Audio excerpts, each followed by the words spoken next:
A preocupação com o mundo, com os prazeres, com a riqueza, ela nos desvia da verdade e nos desvia de Deus.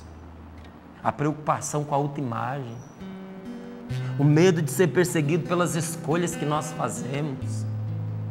Eu acredito em Jesus sim, não é? Eu assino embaixo, eu endosso esses valores, mas olha, a gente tem que ser maleável. Não dá para a gente ser assim a ferro e fogo. Não dá para a gente ser esse cristão radical a todo momento, porque senão a gente move o mundo contra nós. Eu não, eu sou de Deus, mas eu fico ali na minha, porque se a gente fica falando muito, a gente acaba sendo perseguido. A nossa covardia diante de certas situações, pelo medo de ser perseguido, essa preocupação exagerada com a autoimagem, faz a gente se perder. É assim que muitas vezes a gente se perde fora da igreja, a gente se perde fora do seio da nossa família. A gente faz igual a ovelha no meio do deserto, se desgarra. Mas há também aqueles que se perdem dentro de casa.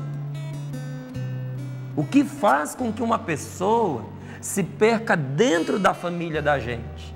Uma das principais coisas que faz alguém se perder debaixo do nosso nariz é a falta de diálogo. Se você não conversa com o seu filho, se você não conversa com o seu cônjuge, você não sabe o que se passa no coração dele. Você perde a chance de descobrir os seus sonhos, os seus projetos, de conhecer melhor aquilo que são as suas realizações. Você desconfia, mas não descobre as angústias no coração da pessoa. Você sabe que ela está angustiada. Você vê os sintomas dessa angústia na irritação, numa palavra grosseira que às vezes ela diz, naquele olhar vago, perdido, às vezes na tristeza, não é? Sabe que a pessoa anda triste. Mas se a gente não para ouvir, se a gente não deixa a pessoa falar, a gente não descobre qual é a raiz dessa tristeza, a raiz dessa angústia. Às vezes você vai para o encontro de casais, você pega um dos dois, ou o marido ou a mulher do lado, e pergunta para ele, casado há 30, 40 anos, pergunta para ele, qual é o sonho da sua mulher? Quais são os projetos que ela tem?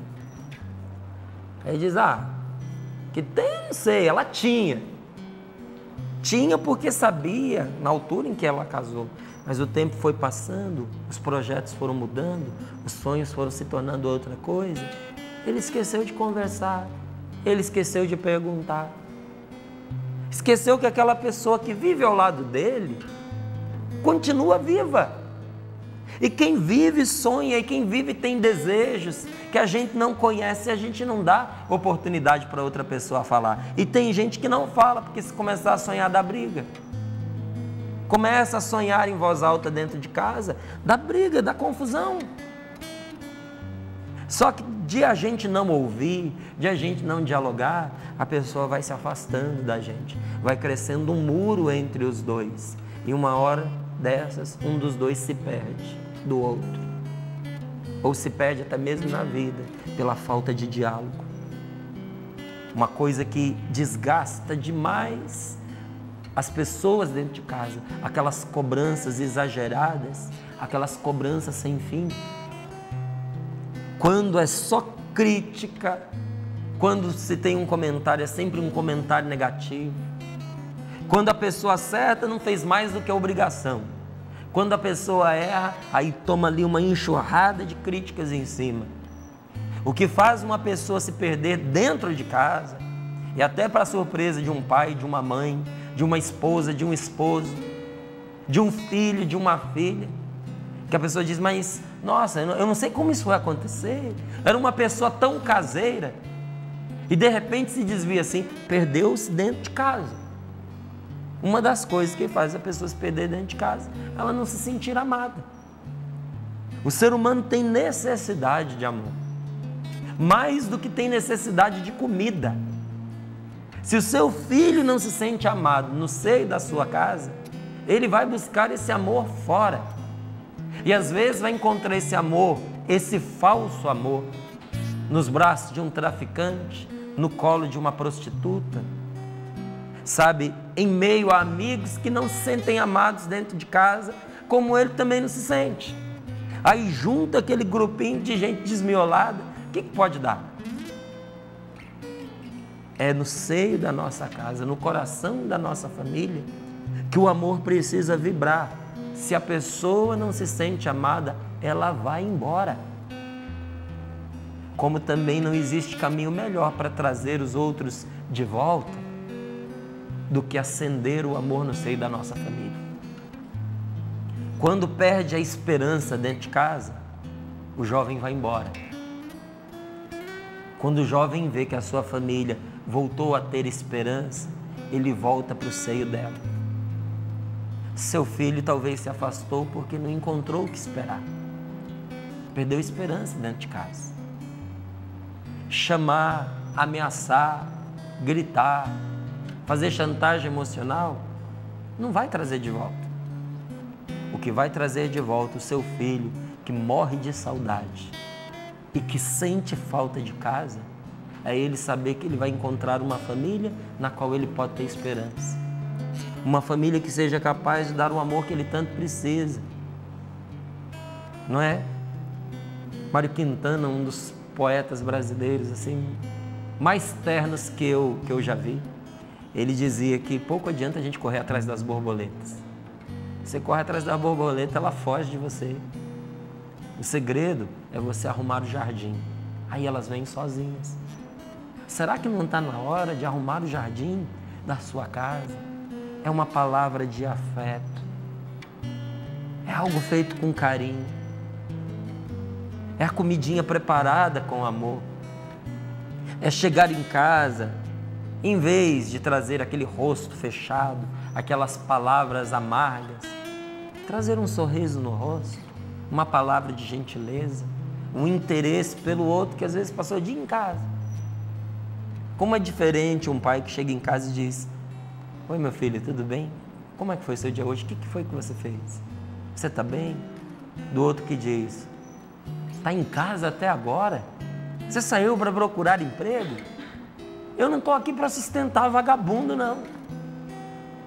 Como é que qual dessas duas atitudes você acha que toca mais o coração e que faz com que o outro se questione mais? Dentro das nossas famílias, sabe, uma das coisas que mais foi desgastando muitos dos relacionamentos são aquelas comparações que são feitas. O pai comparar um filho com o outro, a mãe comparar um filho com o outro, ou uma filha com a outra. Ou não só comparar dentro de casa, mas buscar modelos fora. Viu o filho do fulano? Viu a filha da Beltrano? Ajudar a pessoa a acreditar que ela vai ser feliz se ela for mais do que a outra pessoa. Isso desgasta, isso faz a gente se perder. Porque quando você começa a ser comparado, quando alguém sempre coloca diante de você um outro modelo, é como se dissesse: eu prefiro aquela pessoa a você. E se a gente faz isso com um filho da gente, ele para de se sentir nosso filho. E acha que ele só será feliz se merecer o nosso amor. Mas um amor que a gente tem que merecer não é um amor que a gente quer. O amor é gratuito.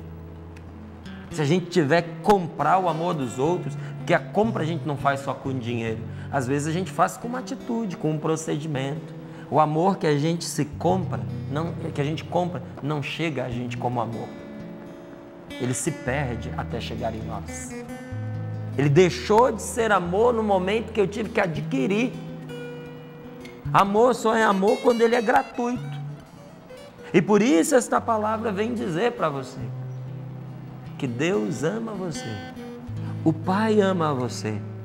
Uma ovelha e uma moeda não tem querer.